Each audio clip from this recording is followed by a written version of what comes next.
नमस्कार, स्वागत है आपका हमारे इस YouTube चैनल पर। मैं मुनमुन श्रीवास्तव आपका हार्दिक अभिनंदन करता हूं। और दिल्ली ने जो कल भूकंप झेला उसमें तीव्रता की चर्चा उतनी नहीं हो रही है जितनी कि उस भूकंप में जो गड़गड़ाहट लोगों ने सुनी और उससे वो पैनिक हुए, उसको लेकर लगातार चर्चा चल रही है और चर्चा का दौर जो है वो थम नहीं रहा। लोग डरे हुए हैं कि क्या जो दिल्ली में आने वाले कुछ दिनों, महीनों या सालों में कोई बड़ा भूकंप भी आ सकता है।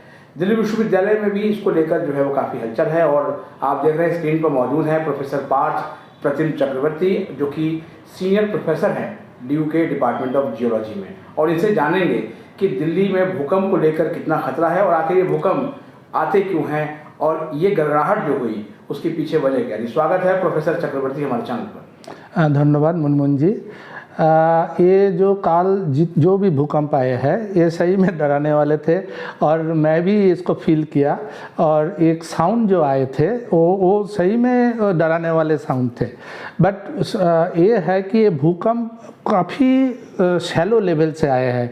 आप देखेंगे इसका जो एपिसेंटर था वो 5 किलोमीटर डेप्थ से आए हैं और ये बहुत ही नज़दीक था, धौला कुआं के आसपास इसका एपिसेंटर था। और इसके चलते हम लोग को साउंड मिला। आज ये दूर में कांच में होता है कि दूसरे कहीं पे नेपाल में होते तब क्या साउंड हम लोग के पास पहुंचते, हम लोग के पास नहीं पहुंचते। बट हम लोग तब भी ये अर्थक्वेक को, भूकंप को हम लोग फील करते हैं क्योंकि वो वेव आ जाते हैं। तो वो जो वेव आ जाते हैं उससे जो कंपन होता है वो कंपन हम लोग फील करते हैं, लेकिन साउंड हम लोग फील नहीं करते। साउंड इसलिए फील किए क्योंकि हम लोग के नज़दीक हुए और वो जो फेलियर हुए, ये फेलियर का साउंड है। वो जो स्खलन हुआ, वो जो भूमि के अंदर जो भी स्खलन हुआ उसका जो साउंड है वो साउंड हम लोगों को मिले।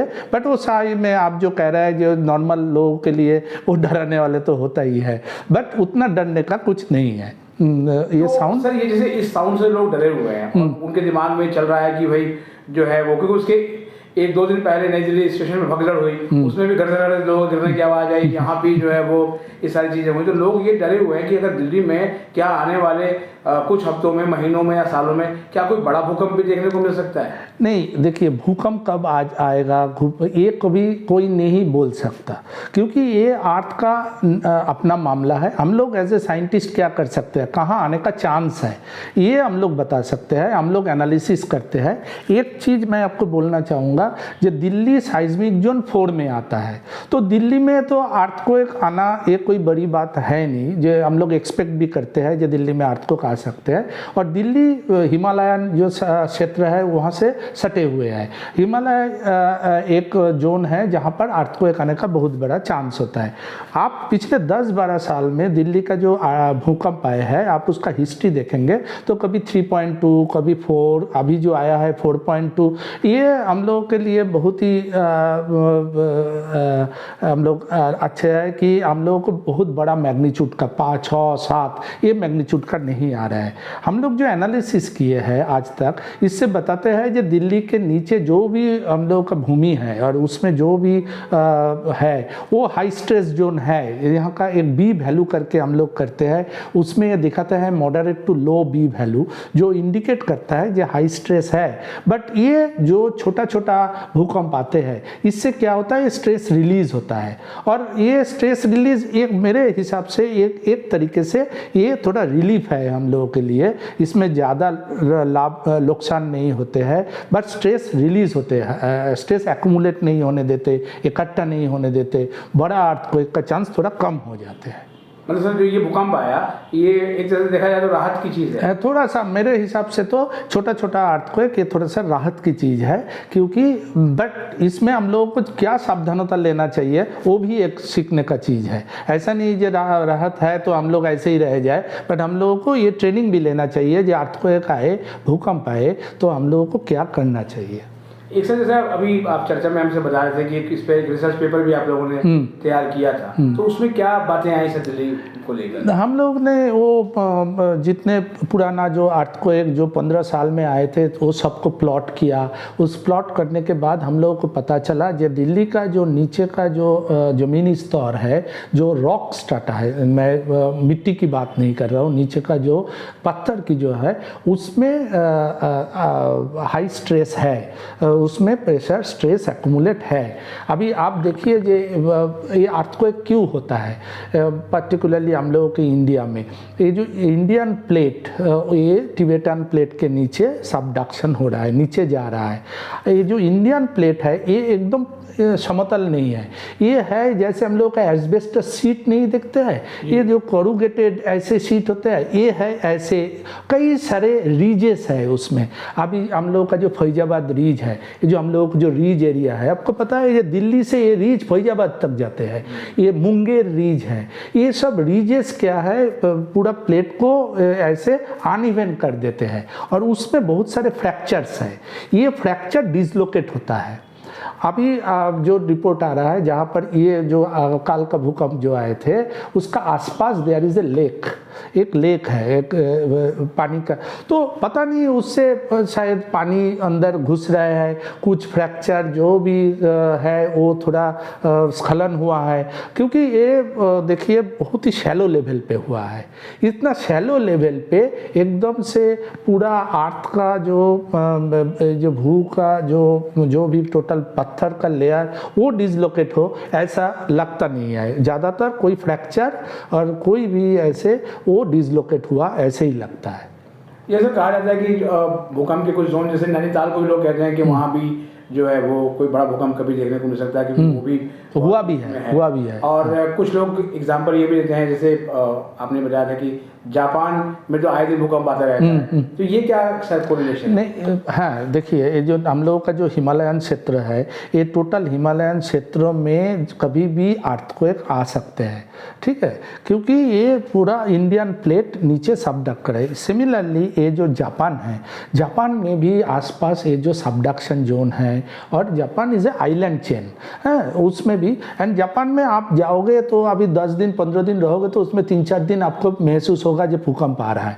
तो इसलिए ये लोग रेगुलर वो बिल्डिंग मेंटेन करते हैं। ये जो मल्टी स्टोरीड बिल्डिंग है उसको रेट्रोफिटिंग कहते हैं, वो रेट्रोफिटिंग करते हैं। जितना भी उसका जो जिनको जानकारी है जो कैसे वो बिल्डिंग बनाना चाहिए, मेरे हिसाब से तो दिल्ली में अभी जो भी बिल्डिंग्स वगैरह बनाना चाहिए उसको साइज्मिक हैज़ार्ड ये इसको ध्यान में रखते हुए जितने भी सावधानता लेना चाहिए वो लेना चाहिए। एक मेजर है जिसको हम लोग रेट्रोफिटिंग कहते हैं।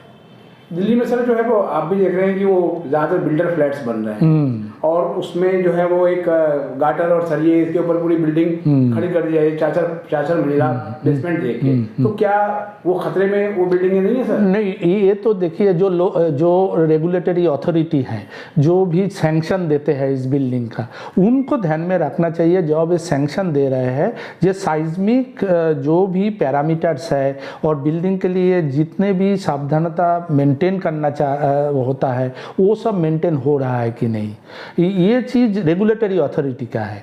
अभी मैं तुरंत बोल दूँ जो ये ठीक नहीं है वो ठीक है, मेरे हिसाब से जो अथॉरिटी है वो मेंटेन करेंगे, और ये आगे पहले जो भी हो गया आगे जो बनेगा कम से कम उसके लिए जो है जितने भी सावधानता हम लोगों को लेना चाहिए वो लेना चाहिए।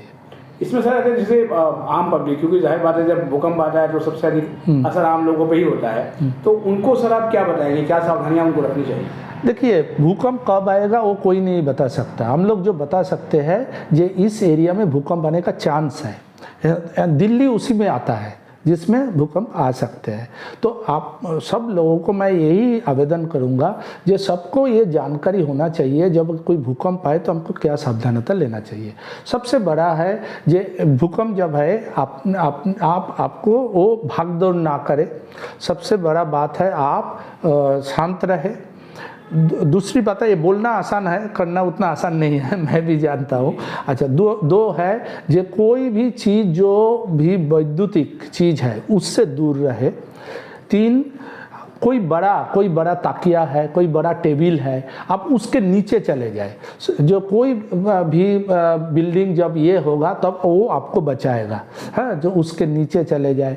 और ये सब जो जनरल जो भी प्रिकॉशन हम लोग करते हैं ये सब मेंटेन करना चाहिए। और ऑलवेज ट्राई करिए भूकंप के टाइम खुला जगह पे चले आना, जो बिल्डिंग के अंदर नहीं आना। बट भूकंप ऐसे होता है जो इतना तुरंत हो जाता है समय और नहीं होता। समय नहीं होता।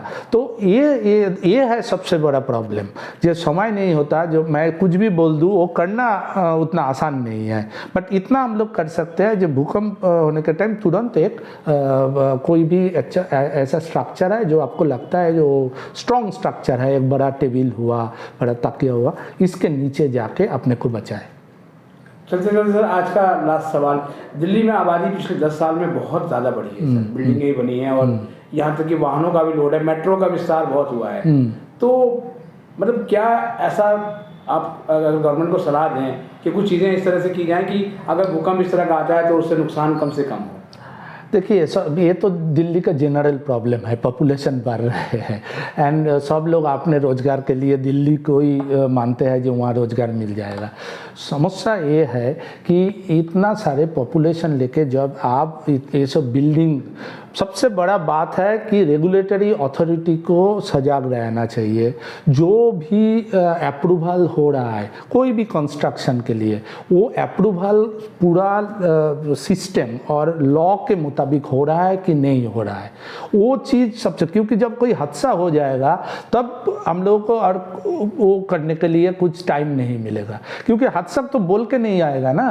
तो इसलिए पहले से हम लोग प्रिकॉशन लेंगे तभी हम लोग बच सकते हैं। जो डेवलप कंट्री लेते हैं, अभी आप जो भी, जैसे आप सिंगापुर चले जाइए, आप इंडोनेशिया चले जाइए, आप जापान चले जाइए, वो होता क्या है, ये सब देश जानते हैं जो कभी भी भूकंप हम लोग के आ सकते हैं, इसलिए वो लोग उसका पहले से ही सावधानता, जो भी बिल्डिंग का सावधानता, जो भी अवेयरनेस, मैं ये चीज़ में जोड़ दूंगा, जो पब्लिक अवेयरनेस। एंड मैं ये भी गवर्नमेंट के पास ये आवेदन रखूँगा जो रेगुलर बेसिस पे जो गवर्नमेंट ऐड, जो भूकंप के टाइम में क्या करना चाहिए, ये चीज़ रेगुलर ऐड बेसिस पे आना चाहिए लोगों के पास। जो आप घर के अंदर रहे क्या करेंगे, घर के बाहर रहे क्या करेंगे, आप सुबह आए तो भूकंप तो तब क्या करेंगे, रात में आए भूकंप तो आप देखिए, सुबह आएंगे तो ज़्यादातर लोग काम के लिए बाहर रहते हैं, तो उसमें क्या होता है जो आपका कम होता है, आपका लॉस कम होता है आपका ये।